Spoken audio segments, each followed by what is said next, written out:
Hi, everyone. Welcome to today's episode of the Mastering Retention Podcast. I'm Tom Heyman, co-founder of UserWise, and your host here. Today, I am delighted to have Mladen Dulanovic on with me from Nordeus. Nordeus, you guys have probably heard of with their, top 11 game that I feel like has been around for forever. So hopefully on the Mastering Retention podcast, you can actually impart on us, that mysterious question, how do you actually keep your players playing for years and years? But Mladen, you've been doing a lot of stuff for a long time. We're super excited to dive into that. But before we do, I always kind of like to ask guests, like, what's your story? Like, how did you end up working in games and, where you are today? Thank you, Tom, and welcome. How did I end up in games? Simple and short answer would be by accident. So basically, I was working in a QA department for Nokia phones. I mean, we were testing Nokia softwares. If you remember that company, Nokia, it used to be a big one. And then at that time, when it used to be the big company, they had a department here in Belgrade, which was testing mobile software. And I was part of that team doing those tests. And then they decided basically to move, actually to outsource that part of testing to China. So we all basically lost our jobs at that point. And then luckily enough, at that point, Nordeus was being born. Literally, it was like 3 or 4 months old company or old project, top 11. And I joined Nordeus and gaming back in 2010, so 11 years ago, to form actually the QA department to test top 11 basically. So before that, I didn't have any experience with. Didn't work with gaming. Gaming was, especially on mobile, that wasn't on mobile. That was on Facebook days, but it was really, really early days. Yeah. And then in Serbia, nobody worked in games or for games. So it was quite interesting and new, and I didn't know what to expect. As a kid, of course, I played a lot of games. I was like spending a lot of time in those arcade machines, those places who had those things, and I was spending all my free money on the games. So inherently, yes, I like games, and then probably who doesn't, but I didn't plan to end up in games, and then it happened by accident, and then from that moment on, everything basically changed. I understood how tough and challenging but interesting is to have a job in gaming, and then also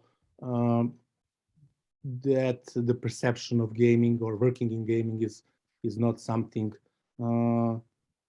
which your mother or grandmother would say, aha, great, you got a job in gaming, you're doing amazing, especially in Serbia. Like people were telling me, okay, when you're going to find a regular job, like that's playing games, that's not a job. I was like, okay, I'm not playing games, I'm creating games.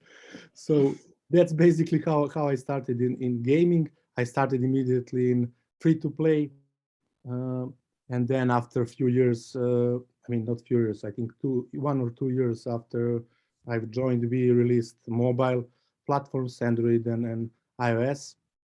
And there, I think we were one of the first games which could be played fully cross-platform. So you could start on Facebook or on web, and then you can switch your session to mobile phone, and then everything continues where it was. And that was at that time was like, okay, this is a thing, and then the rest is history. So do you guys still have a Facebook version of Top 11? So we have we call it Canvas version. So yes, it's a web version, but nowadays it's like much less popular than mobile versions, of course. But we still have players playing there. I think it's convenient for some of the players because the game is football or soccer manager. So you open your laptop, you open fire up your browser, and then you have your team, you have a good preview, and then it's still everything is cross-platform, so you can continue where you stopped on mobile. Yeah, no, that makes sense. Yeah, I remember when Facebook games were like popular. It was kind of like the height of like when I was in college, and I remember we would, be in our lecture hall taking notes on our laptops, but everyone just had Facebook up, and we were like all playing like Risk against each other or something else on there, and it was a good time.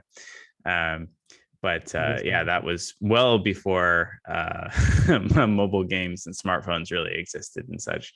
But yeah, I was kind of curious. I was like, are there still people on Facebook like still playing games?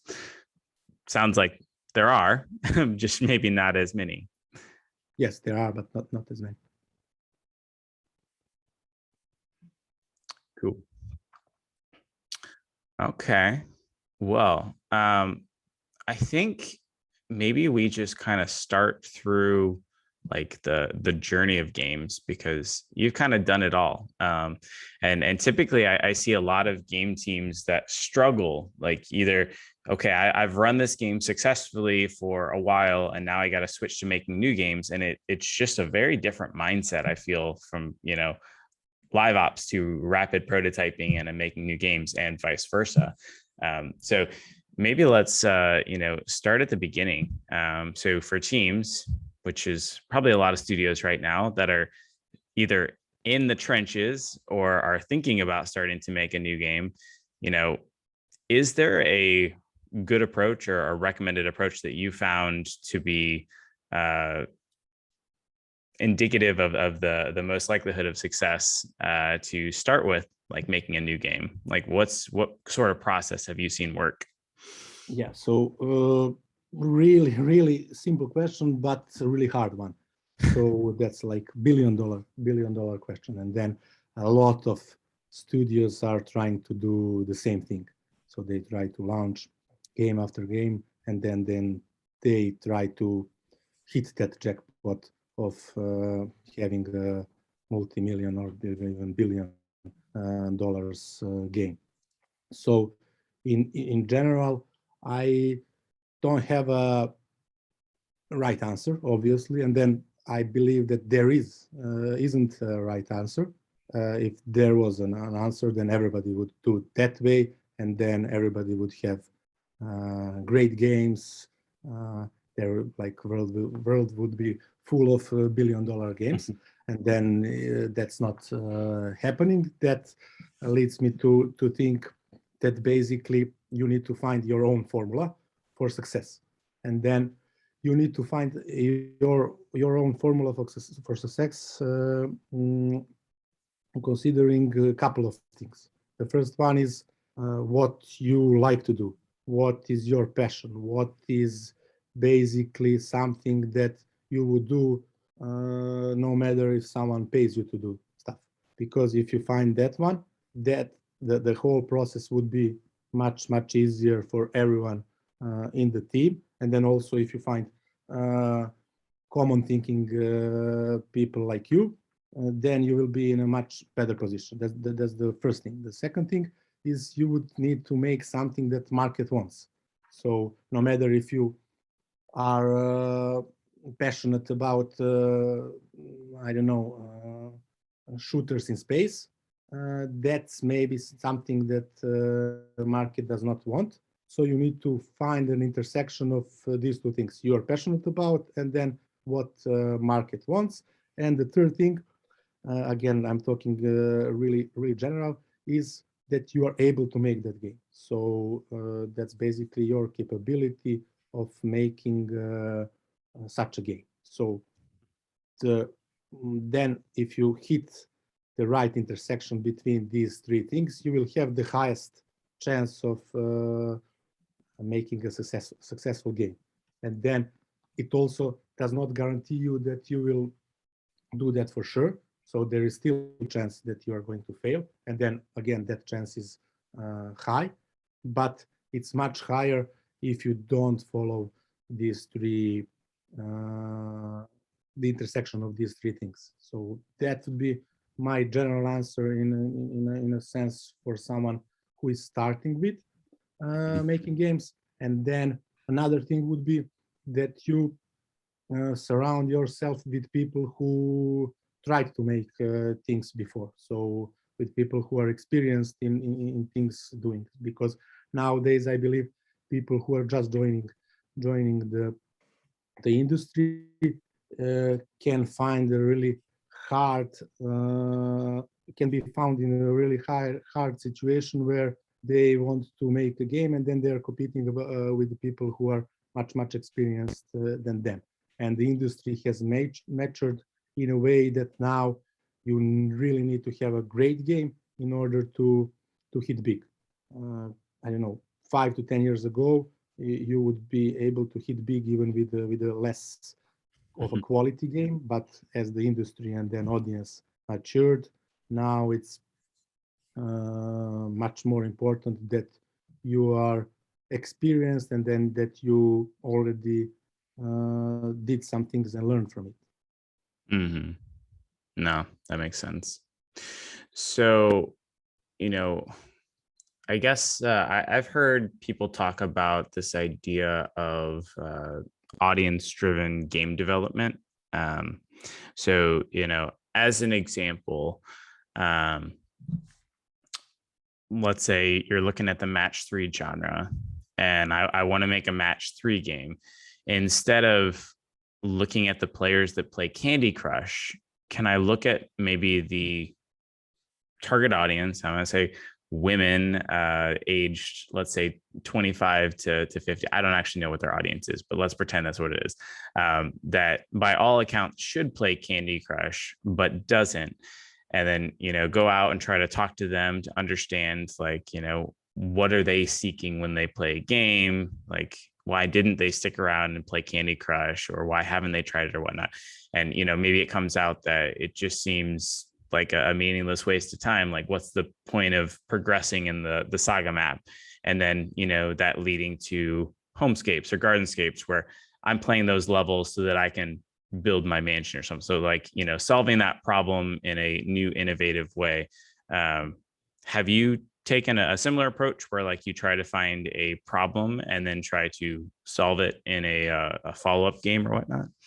Yeah, so we are trying to do the first thing I displayed. I talked about this intersection of three things. That's the one thing, and then the second one is good balance between strategy you have and then things you made and validate your strategy. Let me try to explain that. So basically, when you think, okay, what my game should be, and then it's an intersection of these three things, you will get to some idea, and then your job is to actually validate that idea with the audience and try to validate it in different ways. So the ultimate way of validating the thing is like you build the whole thing and then you release it and then see if it floats. And that's the most expensive, obviously, way of validating. So you should be able to find something less expensive, but then less accurate as well. So along the way of building, so you can validate things as you build. And then if you see there are some problems, you will be able to pivot, and then you will save your time and money in order to make that game. So basically, that's the idea of balancing between practice and strategy. So for sure, you need to have a strategy. That means you understand your audience. That means you understand what needs you are going to target, and then how you are going to satisfy the audience, and what are the activities you are doing internally to satisfy that audience. So strategy is consisted again of two parts: the demand and supply part. I call it like that. So the demand part is target audience. So that's basically, okay, you understand them, understand what they like in the games, so what they are missing in games, or is there anything that is really painful for them, which you can address. That's the demand side of strategy. And then supply side of strategy is actually how you use those insights to organize yourself around the process of making games. So and that's both of them are really important, because otherwise you would be addressing different needs with the same thing internally. And then this supply thing is internal thing, which is like, okay, how do you make your development work? How quick you are able to test some ideas? How fast you are going to make this game? How important is marketing in this game? And then all the way of creating value on your side to satisfy the needs on the audience side. And that's the strategy thing, and that's theoretical work, I would say. So you get into the intersection and then say, okay, this is my strategy. These are the needs of players. I would address them in this way. I will organize myself like this. We will first create prototypes. I don't know, 7 prototypes, and then we will churn them out and then see what people say. That's the theoretical part. And then practical part of that balance is basically when you start doing it, how you are able to change and pivot towards the new information you get. Because all the games you see there, I don't know, we use the example of Scapes games as a evolution of let's say Candy Crush and Match 3 games. Those are things that had a good strategy, but then along the way of executing that strategy, they pivoted. They were adjusting their competitive advantages regarding the data they've got from testing those things. So that means that from one hand, you need to have a strong strategy, which makes sense, and then you are like everybody in the team believes on that. On the other side, when you go executing strategy, you need to be super understandable of what needs to be changed in order to get to the result, and then in order to change that strategy, because strategies do not exist in isolation. They are like really connected with the execution and the whole product. So therefore, they need to reflect what is going on and what's the feedback they're receiving. So I don't know if I answered your question. This was like more high level and philosophical, but that's how I look into game making process. Yeah. So let me see if I can kind of repeat some of what you said and see if I actually have my head wrapped around it. So it's like a 3-pronged approach. The first one is kind of that audience-driven game development where, you know, if I want to make a soccer game, I need to go talk to a bunch of like fanatic fans of soccer and understand what games they're playing, what they like about those games, what's maybe like missing in their lives or something like that, to try to find some sort of problem. Then I move into prong 2, which is practical, where I, create maybe 7-10 different prototypes where I attempt to solve this problem with the game. Probably a soccer game in this case. And then I move on to prong 3, where, I basically soft launch those games or play test them or something. And I, try to ask my players some questions, look at the data, and then figure out what I can learn, and then go back and kind of apply that to making another maybe 7 or 10 prototypes, unless one shows, like a huge amount of progress, kind of a thing. Is that kind of a good approach? Yeah, that's the great explanation of what I said, with a small caveat, which is like, you don't go into okay, you talk to people and then form some insights, but you don't go into a limitless experimentation. So you don't find your answer by experimenting a lot. You find your answer, but by having the right direction, and then trying to fine tune that direction. And then in the end, if direction is not good, then you find another direction. So that's that balance between theory and practice. So in theory, you have to have a strong direction. So you are not drawn into experimenting a lot around the various things, because you can experiment everything and then forever. And then that's the nature of thing is like when you're unsure, you want to try it out to experiment, but then theory keeps you on track. What is your direction? So you don't experiment outside of your direction, because that will drag everything for so long. And then the step 3 is like execution, and then feedback loop, fast feedback loop towards your strategy. Yeah, I like that a lot.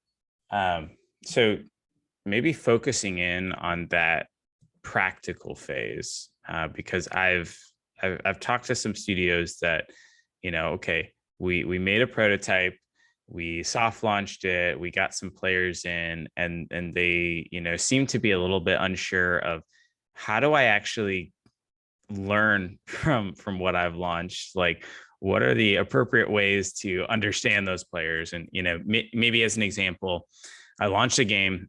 I had this target in my mind of 40% D1 retention, and I'm at 30%, and I'm trying to figure out, well, is that good enough? Because I still have all these features and things that I haven't built out, but it would take another like 6 months of development. And if I spend 6 months building out all these things and nothing improves, or like they're the wrong features or whatnot, like that's a bunch of wasted time. And for startups that don't have a lot of runway, that could ultimately kill the company, versus working on prototype 2 and having another shot on the goal.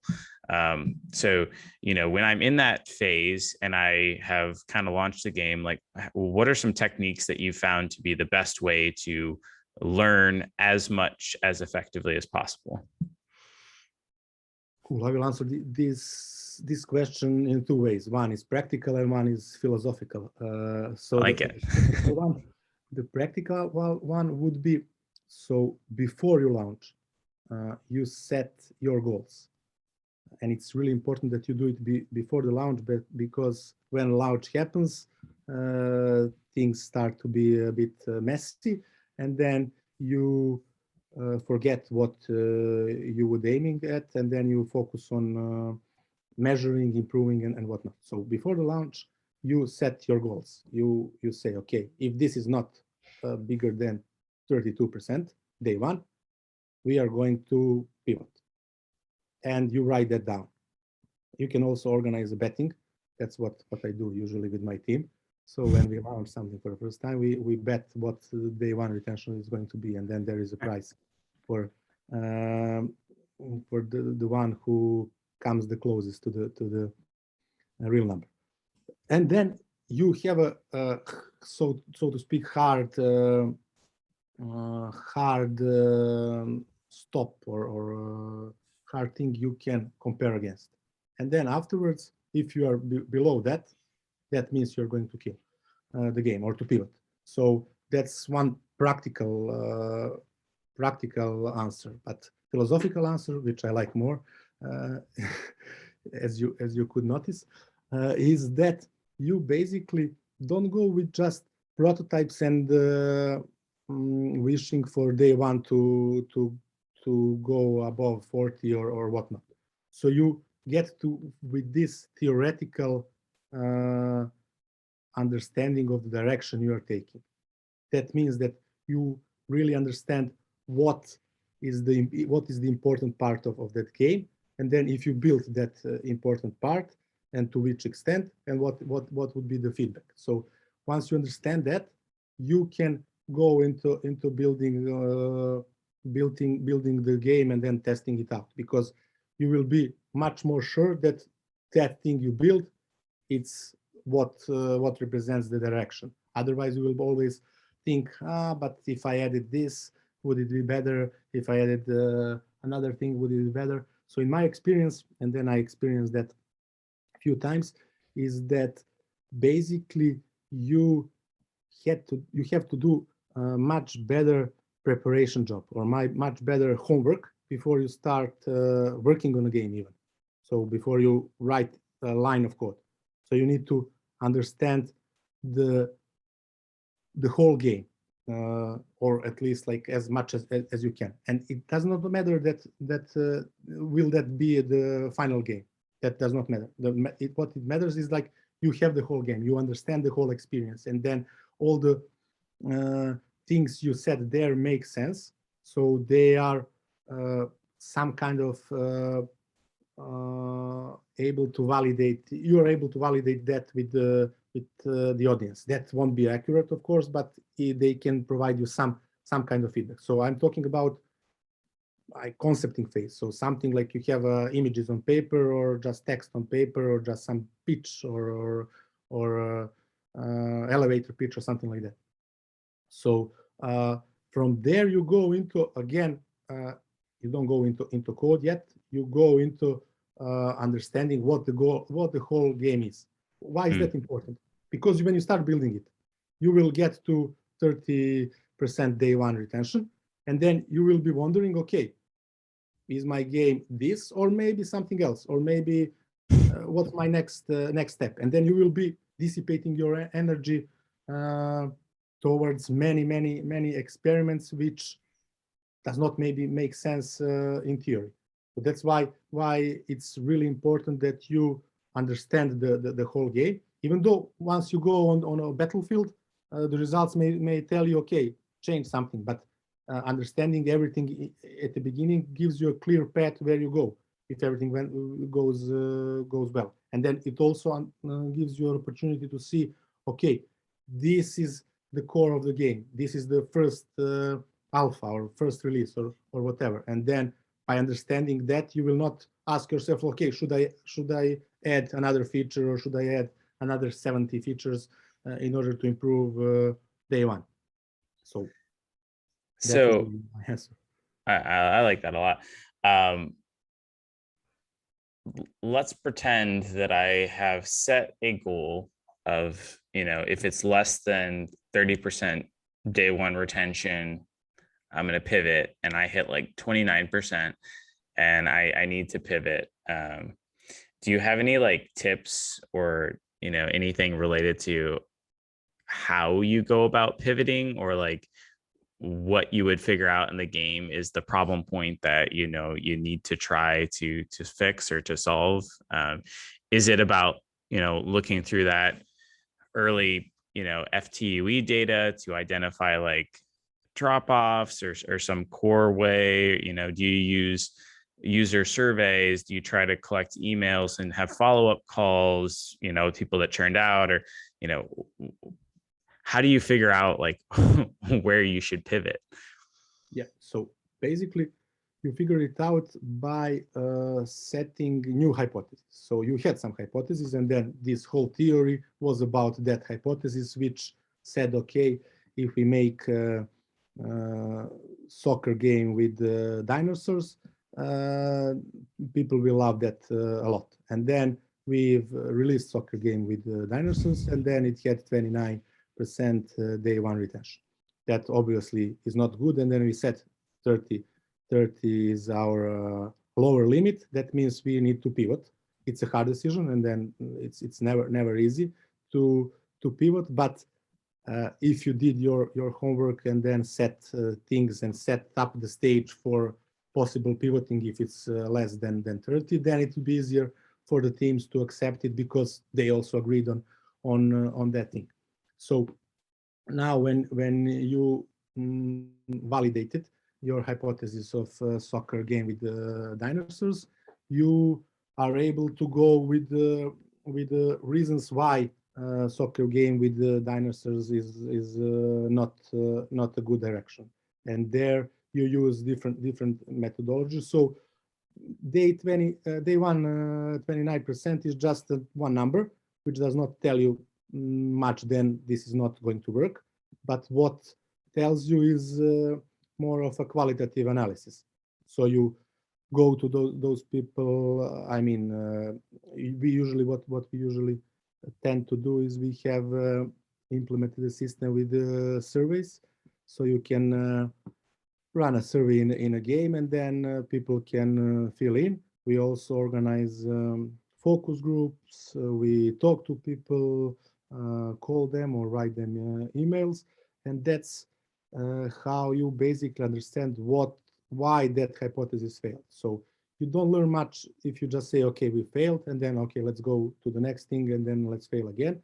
So that's the stupid way of failing. So if you want to learn something from failure, you need to understand what basically happened there.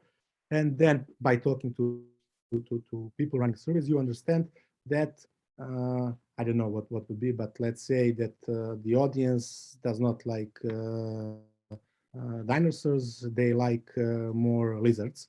So they here you get an idea of one hypothesis that maybe could be the next one. So from those things you understand what was wrong, and then again having those insights will help you form next hypothesis, and then you will learn now, okay, I should never uh, create soccer game with dinosaurs, and I didn't learn that. So to be clear, I don't know the answer, but in this fictional example, you learn that, and then now you can move on, and that learning stays forever within your team or company, and then you probably won't try something else, or you will have that as a learning, which may change, of course, because people change, industry changes.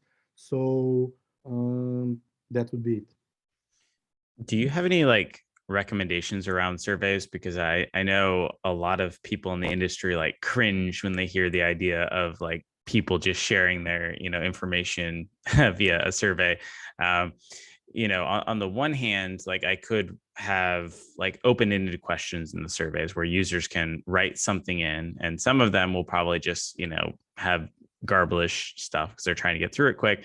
Others might provide more valuable answers, but it's also kind of hard to like sift through and look through all those survey data versus maybe like a cleaner single or multi-select question where I kind of have the topics in there, but I also might miss things because, if I have to choose A, B, C, or D, but really the problem is E, and I have no spot to actually share that. Like what's your general experience?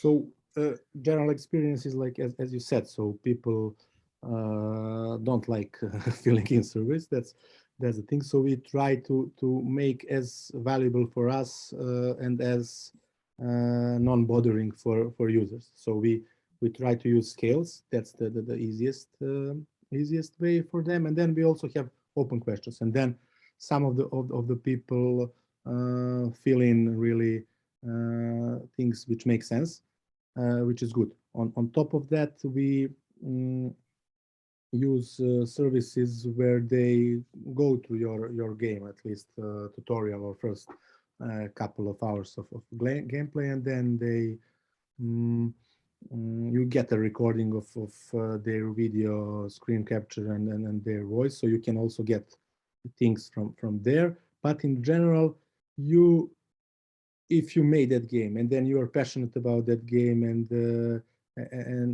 what I was telling about those intersection of three things, you would be able to understand what's the problem quite easy, because it's like kinda you are making that game for yourself, or at least you pretend that you're making your game for yourself by understanding the ones you're making the game for.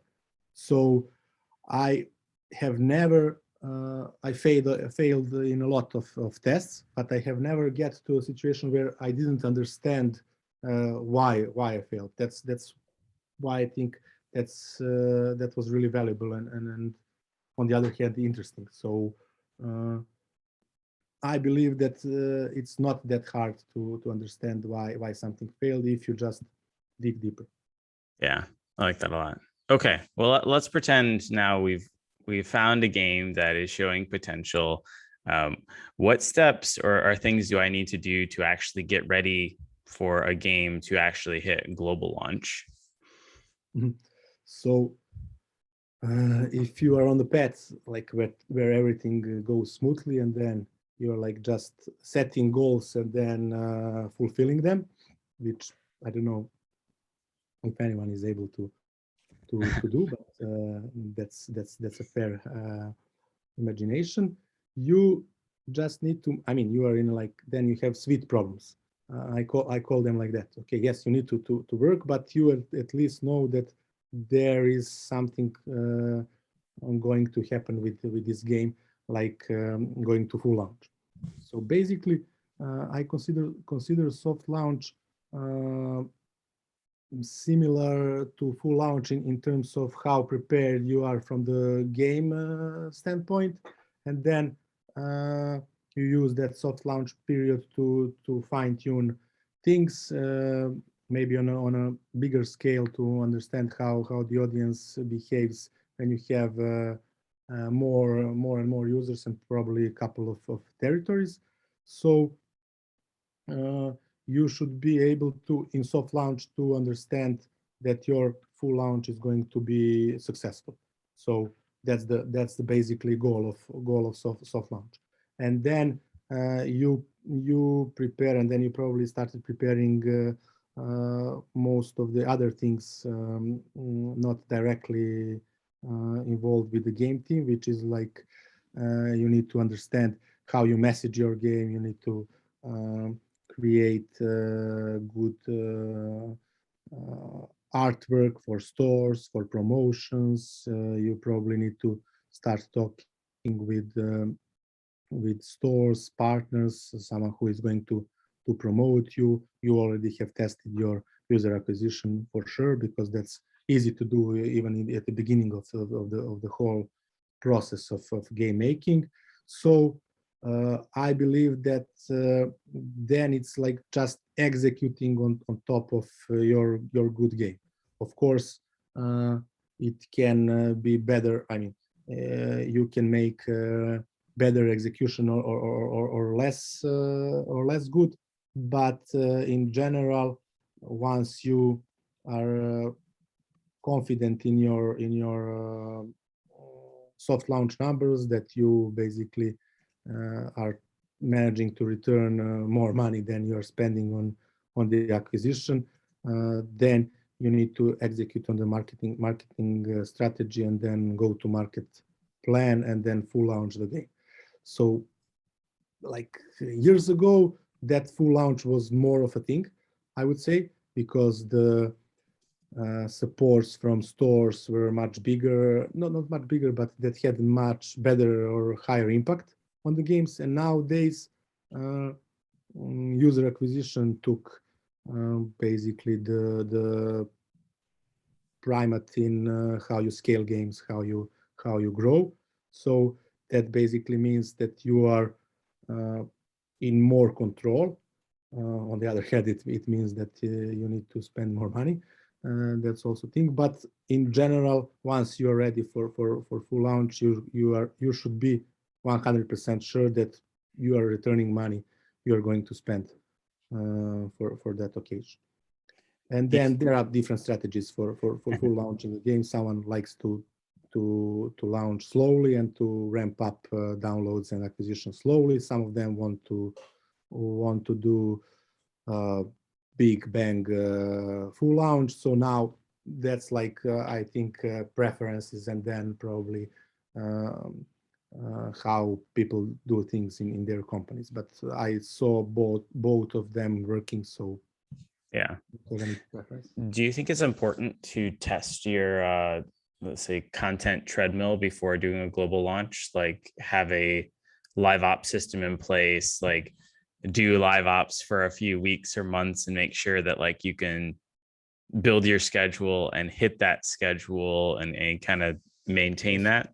Yes, definitely. As I said, so basically your your soft launch should be 90% of your full launch. You shouldn't go into soft launch with we need to build the second half of the game before we full launch it, because that will prolong your soft launch, and that will not help you.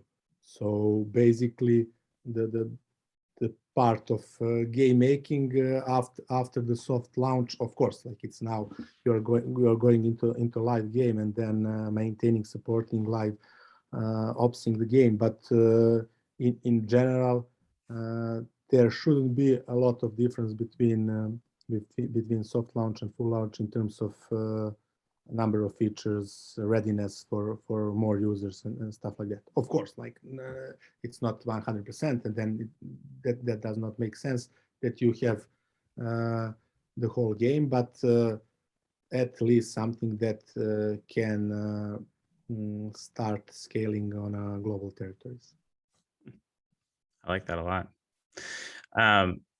Cool. So, once you get into the, let's say, a live ops phase of a game,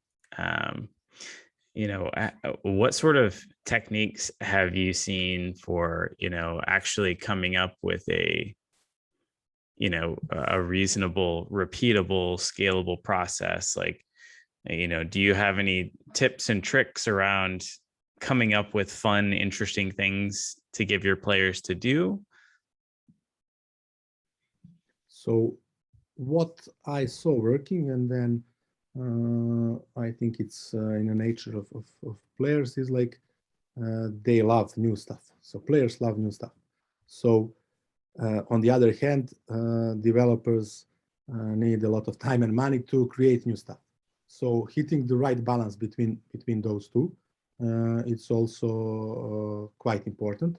So that also means that actually that also depends on the game you are making. So if you are making a game which is more depending on the content than on the systems, that you will have a harder job in creating content. Actually, you will need to create more content. And then if you are on a system side of let's call it generating content, then it's a bit easier, because those systems can keep players engaged for longer time than just created content. But still, you need to create content. So definitely, new content is something that users, and then I feel people in general, interested in. So I was thinking about creating a game which is just new content. So it's not you don't play core loop, but you have just new content. It would be like a, I don't know, Zara shop. So you go like in front of Zara, and they have a collection, and then next day you go, and then you see another collection, and then you're okay, maybe I'll come into the office, because one part of their strategy is having stores of really great how they call it. So a lot of people going by. So you have stores in that areas of the cities, and the other one is like you have new collections every week, and then imagine a game with new collections every week. I mean, to a certain extent, that's what games are currently doing. Yeah, I like that a lot. Another thing for keeping them engaged in a live game is you have one really good benefit of having a live game. That game already works. You have your audience. You've hit your market fit, and then basically those people are really valuable, and then you can understand them better. You can see what they are missing, or at least what they think they are missing, and then you can offer them something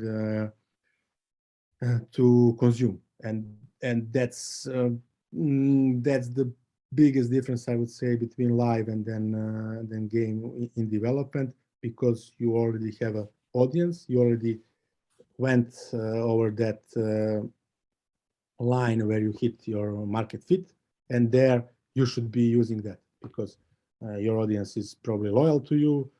They care about your game. They play it every day, so they understand how they feel, and then they understand what can be improved.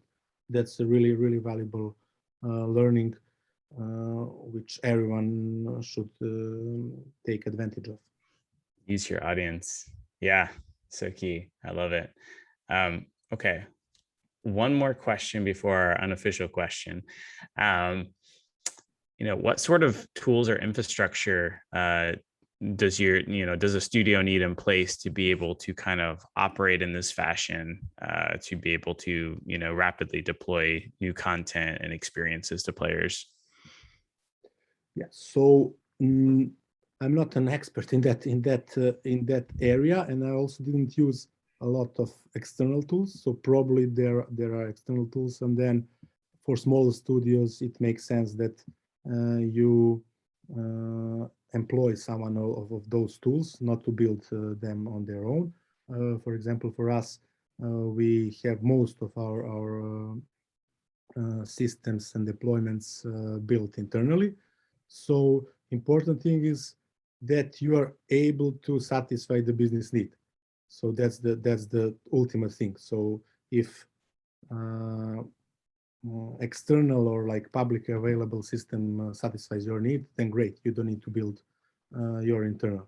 But if your internal will give you some kind of advantage, and then again we go back to that strategy thing. So that's like your value of creating, your chain of creating the value. So if that's really fast A/B tests, or it's really fast, I don't know, deployments of live ops or live configuration changes. If that's important for your creating the value, then you need to make sure that that work is adding to your competitive advantage of I don't know, releasing too often or having live events every day. That's how you actually play on your strengths. I like that a lot. That's great. And I like the idea of focusing on the business need first. It kind of goes back to when we talked a little bit about, starting with the player's problem too. Is you start with the need, and then you kind of go from there. So it applies to everything, I guess. Cool. Well, one last question, because we are on the Mastering Retention podcast, and that's, what's one tip or trick you've kind of learned over the years to increase retention? Like, how do you keep players playing for longer? So well, I'm not sure if I could give a practical tip again. So what is something I notice working is a bit theoretical, but can be applied to any game. So you basically try to segment your audience into segments which are not overlapping, and then you try to understand what those segments are doing in the game. So where they spend time, what they like to do, where they want to spend their money, so on. And then you try to actually move people from segments to segments by offering them things in the game. So you see one segment who the segment who pays, that's probably the segment who plays the game the most. So you want to push your players into playing a lot or paying a bit, and then they will go to play a lot.